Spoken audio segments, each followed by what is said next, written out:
Let me explain to you why Doug Ford is the dumbest premier in Canadian history.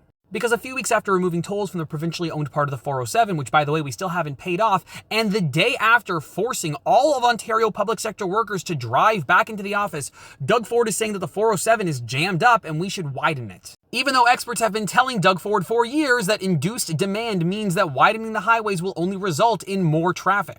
With Ford saying, yeah, it's pretty jammed up, but if there's people taking the 407, that means they're not on the 401. That's not true. The 401 is still congested. Because for anybody who's ever driven on the 401 or been on the 400 trying to take one of the off-ramps onto the 401 knows the 400 and the 401 can be empty, but you're still spending 30 minutes on the off-ramp because of induced demand. It doesn't matter how wide the highway is, at a certain point, you are getting to those choke points, and there's only 1 or 2 lanes, and you can only go a certain speed, and you have to wait for everybody to get through. Or if you're going downtown, it doesn't matter how many lanes there are, there's only so many off-ramps into the downtown core, meaning everybody's getting off at the same spots, making traffic. So let's walk through the Doug Ford logic chain. First, remove tolls from a highway that we haven't paid off yet and cause more people to take that highway. Good idea. Then, force a bunch of people who could work from home to come into the office 5 days a week. Then, complain that there's too much traffic on the highways. And whatever you do, make sure you do not listen to the experts. The experts who said that the best way to relieve traffic in the GTA is to allow for transport trucks to drive on the 407 and have the government pay for that, because that would actually be cheaper than the $100 billion it would cost for Doug Ford to build his underground 401 tunnel.